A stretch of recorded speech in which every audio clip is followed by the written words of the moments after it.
Yeah, I think we have to play a better basketball game. They're playing good basketball. Even some of the games they lost have been right to the wire. And then they beat a very good Clemson team and certainly have the talent, and they play real hard. They put a lot of pressure on you, again, with their athleticism and their ability to stretch it. Leday's playing well at the 4, and so, it'll take just a real good performance like it does almost every night out in the ACC. How much of a higher level do you think you guys are playing at than when you went down there last month? It's hard to say. I think, obviously the last 2 games or 3 games we've played at home, or on the road, we've played good basketball, and that's what you hope to get to. And, as I've said before, knowing that you can do is important. Then you got to determine, will you do it? And that's always there. Certainly every team presents different challenges, opportunities, however you want to look at it, to play against. And I hope that we are at a better level since we went down there. We played a good game before. I think we opened up with Notre Dame and played good basketball and went down there, and they played well against us, and we fought back in the second half. I remember London going nuts with the 3-pointers, but it wasn't enough. So hopefully we're more balanced and ready to play against a team that has a lot of really good weapons.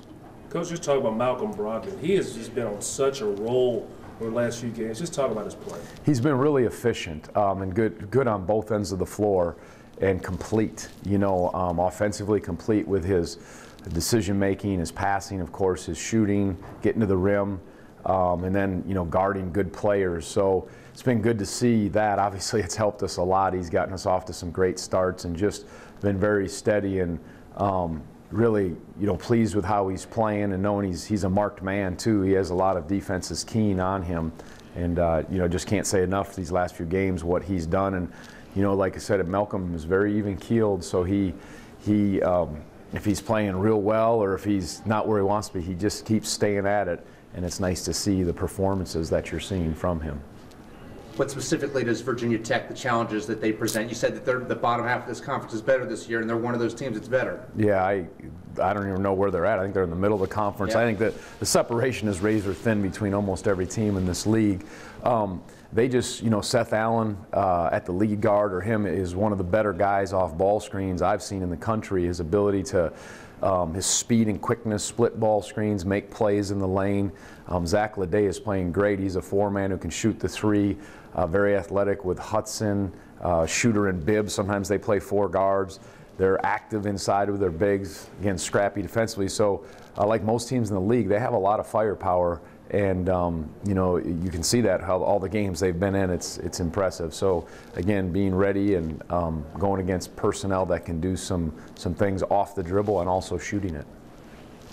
I know you're never satisfied, but how encouraging is it these last few games, the way, especially defensively, things have kind of gone in the right direction? Yeah, I thought against Pitt, I mentioned after the game, positionally, we were in real good position all game, and I think it has to start with that, being back and being set in a good position. And then there was a level of cohesiveness or togetherness defensively that's really important for us, because, you go against teams, as I mentioned, like Virginia Tech has, Pitt has, that can do different things and exploit you. So you can't just say, hey, one-on-one, you shut that guy down. It needs to be collectively, and that's kind of how our defensive system is built.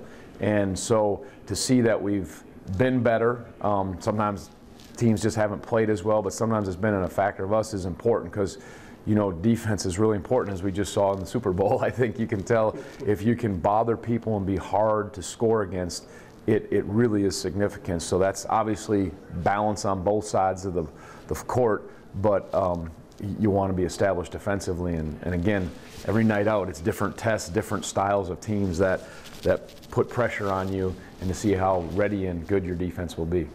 Coach, obviously Virginia Tech, always a big rivalry, but how much better is the rivalry right now that both teams are playing at such a high level right now? Yeah, I think this league brings that out, and yeah, of course, the in-state rival. I got asked this question on the ACC teleconference. I think we have respect for their program, how they're playing.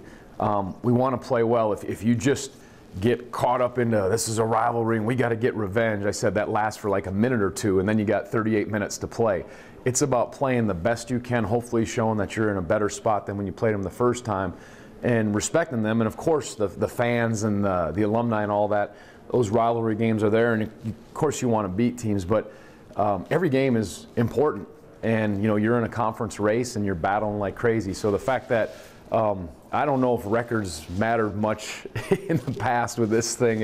It's such a hard-fought game, anyways, and it seems like the whole ACC, for the most part, the records are a little bit insignificant. They're just battles, and that's I think of course you'll see that.